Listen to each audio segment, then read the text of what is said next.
नमस्कार प्यारे बच्चों, आपका हमारी इस ऑनलाइन क्लास में स्वागत है। तो प्यारे बच्चों, जैसा कि आपको पता है कक्षा 8 के भूगोल के पाठ्यक्रम को हम आगे बढ़ाते हुए हमने पहला लेसन कर लिया था, दूसरे लेसन का एक भाग कर लिया था। और अभी तक अगर आपने वो पहला इस लेसन का वीडियो नहीं देखा है तो इस वीडियो के डिस्क्रिप्शन में उसका लिंक मिल जाएगा आपको, वहाँ से आप पहले वो वीडियो देख लीजिए ताकि ये आज की जो वीडियो है इसको आपको दिक्कत ना हो समझने में। तो हमने पिछले वीडियो में पढ़ा था पृथ्वी, भूमि, जो जल संसाधन, भूमि संसाधन के बारे में।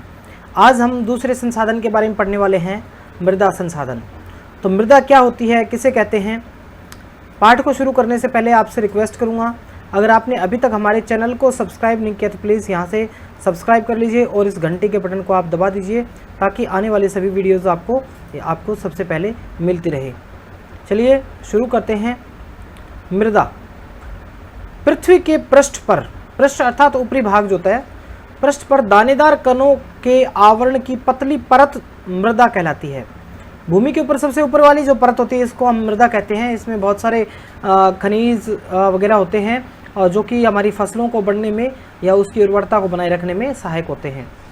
यह भूमि से निकटता से जुड़ी हुई है।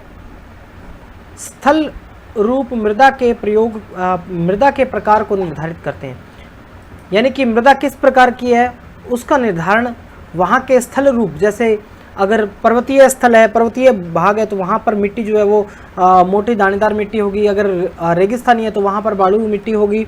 और अगर जैसे कोई मैदानी भाग है और वहाँ जलोढ़ मिट्टी होगी, जलोढ़ मृदा पाई जाती है। तो ऐसा जो निर्धारण करता है वो वहाँ का स्थल का जो प्रकार है वही निर्धारित करता है कि वहाँ किस प्रकार की मिट्टी या मृदा होगी। मृदा का निर्माण चट्टानों से प्राप्त खनिजों और जैव पदार्थ तथा भूमि पर पाए जाने वाले खनिजों से होता है।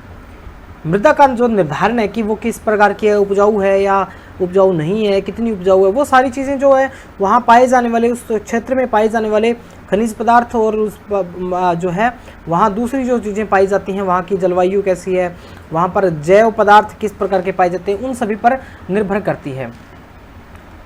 यह अपक्षय की प्रक्रिया के माध्यम से बनती है। यहाँ एक शब्द है अपक्षय। अपक्षय क्या होता है? देखिए यहाँ बिल्कुल इस बॉक्स में दिया हुआ है, यहाँ से थोड़ा ऊपर। अपक्षय तापमान परिवर्तन, तुषार क्रिया, पौधों, प्राणियों और मनुष्य के क्रियाकलाप द्वारा अन्न आवृत शैलों का टूटना और क्षय होना क्या कहलाता है? अपक्षय कहलाता है। जैसे अत्यधिक गर्मी होने या गर्मी कम होने के कारण, बर्फ आदि गिरने के कारण, पौधों के कारण, प्राणियों, दूसरे मनुष्य के जो क्रियाकलाप है इनके द्वारा जो चट्टानें होती हैं, शैल जो होती हैं, उनके टूटने को, उनका क्षय होने को क्या कहते हैं? हम अपक्षय कहते हैं। तो ये जो मृदा का निर्माण है वो अपक्षय के द्वारा बनता है। दूसरी चीज़ ये, केवल 1 सेंटीमीटर मृदा को बनने में भी सैकड़ों वर्ष लग सकते हैं या लग जाते हैं। जो उपजाऊ मिट्टी है, ऊपरी जो परत है मृदा जिसे हम कहते हैं, वो मृदा जो बनने में सैकड़ों वर्ष लग सकते हैं 1 सेंटीमीटर मृदा तक बनने में। अब देखिए यहाँ एक डायग्राम दिया है। इस डायग्राम में मृदा को प्रभावित करने वाले कारक बताए हैं। मृदा को प्रभावित करने वाले कारक कौन कौन से हैं, कैसे प्रभावित कर सकते हैं? तो सबसे पहला है जनक शैल। जनक शैल किस प्रकार का है, यानी जिस शैल से मृदा का निर्माण हो रहा है वो शैल किस प्रकार की है, उसका रंग कैसा है, उसका गठन किस प्रकार का है, उसके रासायनिक गुण धर्म, खनिज की मात्रा उसके अंदर कितनी है और पारगम्यता इत्यादि निर्धारित करते हैं। यानी ये सारी चीज़ें जो है वो मृदा को निर्धारित करते हैं। दूसरा अगर देखें तो मृदा को प्रभावित करने वाला जलवायु है, तापमान है, वर्षा, अपक्षय और ह्यूमस निर्माण की दर को प्रभावित करते हैं। देखिए जलवायु, तापमान, वर्षा और अपक्षय ना, ये सारी चीज़ें जो ह्यूमस निर्माण जो है इसको प्रभावित करते हैं। अगला है उच्चावच, तुंगता और ढाल मृदा के संचय को निर्धारित करते हैं। यानी कि जहाँ ढाल होगी वहाँ पर ये परत जो है वो कमज़ोर होगी, क्योंकि ये जो है ढाल में हवा के साथ या पानी के साथ जो है बह जाती है, इसलिए वहाँ ये जो है इसके संचय को, मृदा के संचय को जो है वो प्रभावित करते हैं। वनस्पति जात यानी जीव जंतु, वनस्पतियाँ, प्राणीजात प्राणी और सूक्ष्म जीव ह्यूमस निर्माण की दर को प्रभावित करते हैं। यानी कि ये इसको जो निर्माण की जो प्रोसेस है उसकी दर जो है उसको प्रभावित करने वाले कौन कौन से कारक हैं?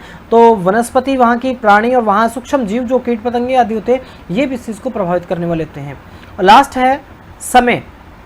मृदा परिच्छेदिका की मोटाई को निश्चित करता है, क्योंकि जितना ज़्यादा समय होगा, जितना ज़्यादा समय लगेगा मिट्टी की परत दर परत जो है वो जमती रहेगी, तो वो उसकी मोटाई को जो है वो समय जो है वो निर्धारित करता है। तो ये मृदा को प्रभावित करने वाले या मृदा निर्माण को प्रभावित करने वाले कारक हैं। बहुत ही अच्छा क्वेश्चन बनता है यहाँ से, मृदा निर्माण को प्रभावित करने वाले कारक कौन कौन से हैं।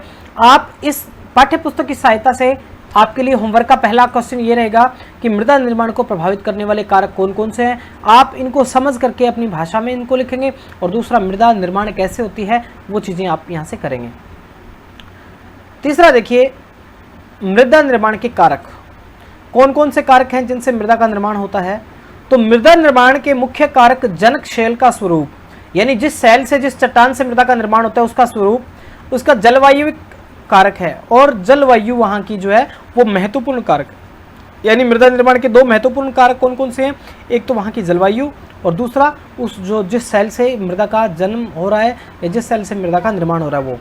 मृदा निर्माण के अन्य कारक जैसे स्थलाकृति, कि वहाँ के स्थल की आकृति कैसी है उस चट्टान के आसपास, जैव पदार्थों की भूमिका, यानी वहाँ जैव पदार्थ कितने हैं, कितनी मात्रा में है, किस किस प्रकार के हैं वो, और मृदा निर्माण के संगठन में लगा समय, और मृदा को बनने में समय जो लगता है वो समय भी, ये सारी चीज़ें जो हैं वो एक अतिरिक्त कारक हैं जो मृदा के निर्माण में सहायक होते हैं। अलग अलग स्थानों में ये कारक भिन्न भिन्न हो सकते हैं। अगला है मृदा निम्नीकरण और संरक्षण के उपाय। देखिए, सबसे बड़ी प्रॉब्लम ये आती है कि मृदा जो उसकी उपजाऊ शक्ति कम होती है, तो निम्नीकरण को कैसे रोका जाए और उसका संरक्षण कैसे किया जाए। उससे पहले एक क्रियाकलाप रहेगा आपके लिए। क्या क्रियाकलाप है कि भारत में जलोढ़, काली, लाल, लेटेराइट, मरुस्थलीय और पर्वतीय प्रकार की मृदाएं हो सकती हैं। विभिन्न प्रकार की मृदाओं की एक एक मुट्ठी एकत्रित कीजिए और निरीक्षण कीजिए वे किस प्रकार से एक दूसरे से भिन्न हैं। तो आपके लिए ये प्रैक्टिकल वर्क है। आप देखेंगे आपके आसपास का जो क्षेत्र है वहाँ पर किस किस प्रकार की मिट्टी, मृदा जो है वो पाई जाती है। उनमें से जितना संभव हो सकता है आप उनको अलग अलग एक मुट्ठी, एक थैली में इकट्ठा कीजिए, और फिर उनमें निरीक्षण कीजिए, उसको देख करके, समझ करके उसमें अंतर क्या क्या अंतर आते हैं वो अंतर जो है आप एक कॉपी में नोट डाउन कीजिएगा। मृदा और निम्नीकरण और संरक्षण के उपाय, यानी मृदा को कैसे बचाया जा सकता है, उसका निम्नीकरण यानी उपजाऊपन जो कम हो रहा है उसको कैसे मेंटेन रखा जा सकता है, उनके बारे में जिक्र करेंगे। मृदा अपरदन और क्षीणता मृदा संसाधन के लिए दो मुख्य खतरे हैं। मृदा अपरदन और क्षीणता, क्षीणता अर्थात मृदा की उपजाऊ शक्ति का कमजोर होना, ये दो समस्याएं हैं मृदा संसाधन के लिए। कौन कौन से? एक तो मृदा का अपरदन और दूसरा है क्षीणता। मानवीय और प्राकृतिक दोनों ही कारकों से मृदाओं का निम्नीकरण हो रहा है। मानवीय कारक भी हैं और प्राकृतिक कारण भी हैं। इन दोनों कारणों से मृदा जो है वो कमजोर हो रही है, या इसका जो निम्नीकरण हो रहा है, उपजाऊ शक्ति कम हो रही है। क्यों हो रही है? आप एक साधारण सी बात देखें तो देखिए, प्राकृतिक कारणों से जैसे कहीं बाढ़ आ जाती है, भूकंप आता है, ठीक है, इस तरह की या तूफान वगैरह आते, तेज हवाएं चलती, तो वहाँ क्या है, ऊपरी परत जो है वो मिट्टी, मृदा की जो उपजाऊ परत होती है वो बहकर चली जाती है हवा के साथ या पानी के साथ या भूकंप में इधर उधर हो जाती है। तो क्या होता है, मृदा जो है वो निम्नीकरण हो जाता है, यानी उसकी उपजाऊ शक्ति कमजोर होती है। ये तो हो गया इसका प्राकृतिक कारण। दूसरा मानवीय कारण। मानवीय कारण कैसे? जैसे कूड़ा करकट डालते हैं, या फिर दूसरी चीज़ें जैसे जो फैक्ट्रियों आदि से जो गंदा केमिकल युक्त पानी वगैरह डालते हैं, वो पानी वगैरह जहाँ जाता है, जिस भूमि पर वो डाला जाता है, तो वहाँ पर क्या है, वहाँ जो उसकी उपजाऊ शक्ति है वो कमज़ोर होती है। ये इसका मानवीय कारण है। तो मृदा का निम्नीकरण की में प्राकृतिक और मानव दोनों के कारण ही इसका निम्नीकरण हो रहा है। मृदा के निम्नीकरण में सहायक कारक वन उन्मूलन, अतिचारण, रासायनिक उर्वरकों और कीटनाशकों का अत्यधिक उपयोग, वर्षा दोहन, भूस्खलन और बाढ़ है। देखिए, मृदा के निम्नीकरण में कौन कौन से कारण हैं? एक तो वनों का उन्मूलन करना, वनों को काटना, वनों की कटाई जो है ये सबसे बड़ा कारण है, क्योंकि इसके कारण जो है मिट्टी जो है वो वृक्षों की जड़ें जो होती है वो मिट्टी को ऊपरी जो परत है उसको पकड़े रखती है, उसको मजबूत बनाए रखती है, उड़ने नहीं देती या जल के साथ इतना आसानी से बहने नहीं देती। तो इस कारण से वो सहायक होता है। लेकिन वनों को जब काटा जा रहा है तो फिर ये काम भी हो रहा है, इसके कारण मृदा निम्नीकरण हो रहा है। दूसरा अतिचारण। अतिचारण का अर्थ है कि ज़्यादातर पशु मवेशियों आदि को चराने से क्या है कि उनके जो पैरों के निशान, खुर वगैरह उनके निशान होते हैं, उनसे क्या होता है कि जो भूमि के ऊपरी परत है वो कमज़ोर हो जाती है और हवा आदि के साथ में जो वो मिट्टी, मृदा जो है वो बह जाती है। तीसरा रासायनिक उर्वरकों और कीटनाशकों का अत्यधिक उपयोग। आजकल हम देखते हैं कृषि करते हैं तो उसमें बहुत सारी जो केमिकल युक्त खाद और जो केमिकल युक्त उर्वरक और जो कीटनाशक दवाइयां हैं उनका प्रयोग करते हैं, और उनके प्रयोग से भी जो भूमि की उपजाऊ शक्ति है वो नष्ट हो रही है। वर्षा दोहन, अत्यधिक वर्षा होने के कारण भूस्खलन यानी कि भूमि के जो ऊपरी परत है उसको सरकने के कारण, और बाढ़, ये सारे कारण हैं वो मृदा निम्नीकरण के कारण है। तो ये यहाँ एक शब्द है भूस्खलन। भूस्खलन क्या है, कैसे इसका रोकथाम किया जा रहा है, इसके बारे में पिछले पेज पर जो है एक बहुत अच्छी बात बताई गई है। भूस्खलन क्या है? भूस्खलन को सामान्य रूप से शैल, मलबा या ढाल से गिरने वाली मिट्टी के बृहत संचलन के रूप में परिभाषित किया जाता है। भूस्खलन क्या होता है कि बहुत बड़ी शैल है या मलबा है या ढाल है और वहां से गिरने वाली मिट्टी जो है, बहुत बड़े लेवल पर जो मिट्टी गिरती है उसको हम क्या कहते हैं, उसको भूस्खलन कहते हैं। यहाँ आप देख रहे हैं इस चित्र के अंदर, यहाँ देखेंगे तो देखिए यहाँ से कि आपको कुछ दिखाई दे रहा है कि ये खड़ी ढलान है और ढलान से जो है मिट्टी वगैरह जो है यहाँ से नीचे बिखर के नीचे आ रही है, इसको हम भूस्खलन कहते हैं। वे प्राय भूकंप से, बाढ़ और ज्वालामुखी के साथ घटित होते हैं। या तो ऐसा भूकंप से होता है, या भूस्खलन बाढ़ से होता है, या ज्वालामुखी के कारण होता है। यहाँ पर जो है ज्वालामुखी का लावा जो है आपको इस चित्र में दिखाई दे रहा है, इसके कारण जो है यहाँ भूस्खलन हुआ है। लंबे समय तक भारी वर्षा होने से भूस्खलन होता है। यह नदी के प्रवाह को कुछ समय के लिए अवरुद्ध कर देता है। जैसे मान लीजिए कहीं वो कोई पर्वत है और वहाँ से वर्षा हो रही है और वर्षा के कारण जो है वहाँ से वो जो मिट्टी है वो चल पड़ती है, वहाँ से पर्वत से भूस्खलन हो जाता है और वो आगे जैसे एक तरह बांध के रूप में बन जाता है नदी के अंदर और वो पानी इकट्ठा हो जाता है। नदी अवरुद्ध अचानक फूट पड़ने से निचली घाटियों के आवासों में विध्वंस आ जाता है। जैसे मान लीजिए कि ऊपर से वो मलबा गिरा, मलबा गिरने के पीछे जो नदी का जो पानी है वो रुक गया और एक बांध का रूप ले लिया, लेकिन जब वो बांध टूटेगा, टूटने से वो निचले जो इलाके हैं वहाँ जब वो पानी जाएगा तो वहाँ वो बहुत ज़्यादा विनाश करता है, विध्वंस करता है। पहाड़ी भूभाग में भूस्खलन एक मुख्य और विस्तृत रूप से फैली प्राकृतिक आपदा है। ये ज़्यादातर पहाड़ी क्षेत्र में होती है। पहाड़ी क्षेत्र में भूस्खलन जो है बहुत बड़ी समस्या है, आपदा, प्राकृतिक आपदा है, प्राकृतिक संकट है जो प्राय जीवन और संपत्ति को आघात पहुंचाती है, यानी लोगों के जीवन को भी खतरा होता है इससे और संपत्ति को भी नुकसान होता है। और आप देख सकते हैं कि जैसे हिमाचल प्रदेश में आप देखें, जम्मू कश्मीर में आप देखें, ठीक है, उत्तराखंड में आप देखें तो वहाँ ये सामान्य सी बातें, वहाँ बहुत ज़्यादा ऐसा होता है, मार्ग अवरुद्ध हो जाते हैं, ठीक है। उनसे वहाँ आपने केदारनाथ की तबाही के बारे में सुना होगा, वहाँ भी ऐसा ही हुआ था कि वो जो है बरसात का पानी रुक गया था, उसके बाद में वो एकदम से जैसे पानी चला वहाँ से वो जो भूस्खलन के कारण, और उसने काफ़ी तबाही मचाई थी, बहुत ज़्यादा पानी था। तो वो निचली घाटियों में जब पहुँचा पानी तो वहाँ जान माल का बहुत नुकसान हुआ था। तो इस तरह ये एक बहुत बड़ी समस्या है पहाड़ी क्षेत्र में और चिंता का मुख्य विषय भी है। यहाँ एक वस्तु स्थिति का अध्ययन करते हैं जो वास्तविक स्थिति है कि हिमाचल प्रदेश के किन्नौर जिले में रेकांग पीओ के निकट पंजी गांव में बड़े भूस्खलन के कारण राष्ट्रीय राजमार्ग संख्या 22 की पुरानी हिंदुस्तान तिब्बत सड़क का 200 मीटर तक का भाग नष्ट हो गया। यह भूस्खलन पंजी गांव के तीव्र विस्फोटन द्वारा हुआ कि पंजी गांव में भूस्खलन हुआ था, एक बहुत बड़ा धमाका और धमाके के साथ जो है वहां से वो जो भूस्खलन हो गया और रास्ता जो था हिंदुस्तान तिब्बत की जो सड़क है उसको मुख्य सड़क जोड़ने वाली उसका 200 मीटर तक का जो भाग है वो नष्ट हो गया था। विस्फोट के कारण ढाल का यह कमजोर क्षेत्र नीचे गिर गया जिसके कारण सड़क और गांव के आसपास के क्षेत्र को काफी क्षति पहुंची। पंजी गांव को किसी संभावित मानव विनाश से बचाने के लिए पूर्ण रूप से खाली करा दिया गया था एट ए टाइम। न्यूनीकरण क्रियाविधि यानी कि इसको रोका कैसे जा सकता है, इसको रोकने के कुछ कारण यहाँ बताए गए हैं। उनमें से सबसे पहला कारण है भूस्खलन प्रभावित क्षेत्रों का मानचित्र बना करके उनमें प्रभावित होने वाले स्थानों को इंगित करना, मार्क करना। मतलब जहाँ पर ये वैज्ञानिक विधियों के द्वारा, वैज्ञानिक यंत्रों के द्वारा पहले तो हमें ये जांचना होता है कि कहाँ पर ये भूस्खलन हो सकता है, कौन कौन से क्षेत्र इससे प्रभावित हो सकते हैं, उन सभी को मार्क करना होता है, ठीक है। और दूसरा, भूमि खिसकने से बचाने के लिए प्रतिरोधी दीवार आदि का निर्माण किया जा सकता है। भूस्खलन को रोकने के लिए प्रभावी तरीका वनस्पति आवरण भी है कि वहाँ का जहाँ भूस्खलन का खतरा ज़्यादा है वहाँ पर पेड़ पौधे, घास आदि लगा करके उसको रोका जा सकता है ताकि वो मिट्टी के कणों को आपस में जोड़े रखें। और सतही अपवाह तथा झरना प्रवाहों के साथ साथ भूस्खलन की गतिशीलता को नियंत्रित करके पृष्ठीय अपवाह नियंत्रण उपाय क्रियान्वित किया जा सकता है। यानी कि जहाँ ढलान वाले हैं वहाँ पर जैसे बांध आदि बना करके उनको जो है वो लेवल करके, समतल करके भी ऐसा किया जा सकता है। जहाँ झरना आदि बहते हैं तो भी उनको जो है इसको भूस्खलन को रोका जा सकता है। चलिए आगे बढ़ते हैं। हमने यहाँ निम्नीकरण के बारे में पढ़ा था, उसमें एक आया था भूस्खलन के बारे में पढ़ा। अब देखते हैं मृदा संरक्षण की कुछ विधियां कि मृदा का संरक्षण कैसे किया जा सकता है। सबसे पहले मल्च बना करके। मल्च कैसे बनाते हैं? पौधों के बीच अनावृत भूमि जैव पदार्थों जैसे प्रवाल आदि से ढक दी जाती है, इससे मृदा की आर्द्रता रुकी रहती है। देखिए, इसके उपजाऊपन को बचाने के लिए क्या करते हैं कि जहां पर ये भूमि जो पौधों के अलावा जो खाली भूमि अनावृत यानी जो ढकी हुई भूमि नहीं है, वहां पर जैव पदार्थ जैसे प्रवाल आदि से उसको ढक दिया जाए तो उसकी आर्द्रता रुकी रहती है और उसकी जो उपजाऊ शक्ति है उसको भी बचाया जा सकता है। ठीक है, यानी उसको कवर करके वनस्पति आदि से।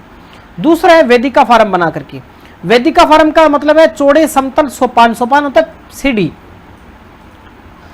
चौड़े समतल सोपान अथवा वेदिका तीव्र ढलानों पर बनाए जाते हैं ताकि सपाट सतह पर फसल उगाने के लिए उपलब्ध हो जाए। इनसे पृष्ठीय प्रवाह और मृदा अपरदन कम होता है। देखिए ये चित्र, देखिए इस चित्र में आप यहाँ से देखेंगे तो आपको ऐसा लग रहा है जैसे ये पर्वत पर चढ़ने के लिए सीढ़ियाँ बनाई गई हैं और सीढ़ियों का जो सपाट रूप होता है यहाँ पर कृषि आदि की जाए और ये जो ऊपर से भूस्खलन होगा या पानी वगैरह गिरेगा तो क्या है, ये सीढ़ियाँ दर सीढ़ी आएगा तो उसमें क्या है कि पानी का बहाव जो है वो कम हो जाएगा और बहाव कम होगा तो मिट्टी जो है वो मिट्टी जो है उसका जो है अपरदन है वो कम होगा, रुकेगा। तो इस तरीके से सीढ़ीनुमा खेत कह सकते हैं आप। सीढ़ीनुमा खेत बना करके जो ढलान वाले क्षेत्र हैं वहाँ पर ये बना सकते हैं, जिसको हम वेदिका फार्म कहते हैं। दूसरा है समोच्च रेखीय जुताई।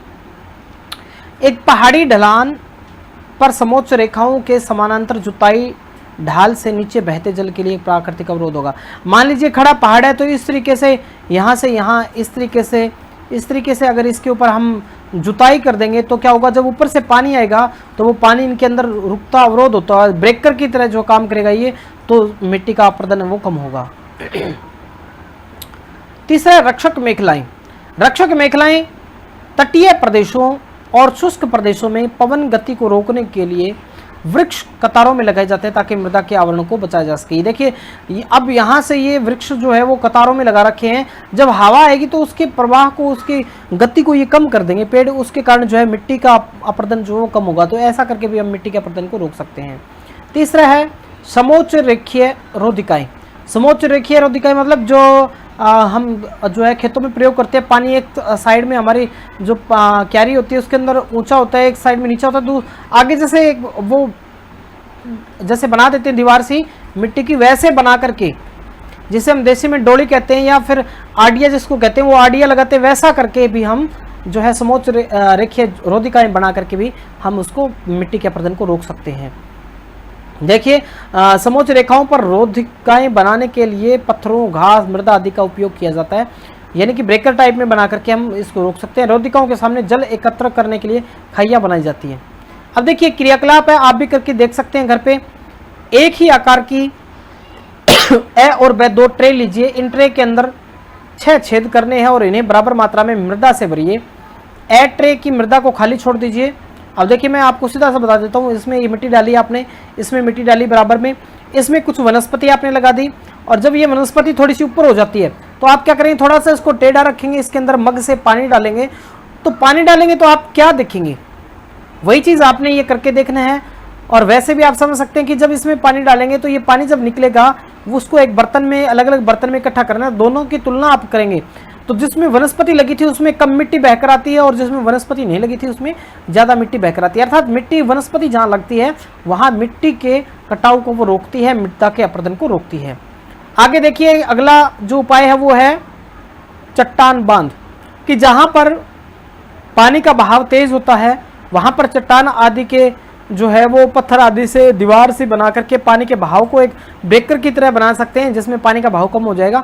वो भी क्या है, वो नालियाँ जो होती है पानी वाली उनकी रक्षा करते हैं, उनको टूटने नहीं देते और जो है जल के प्रवाह को कम करेंगे, जिससे मृदा की क्षति को हम रोक सकते हैं।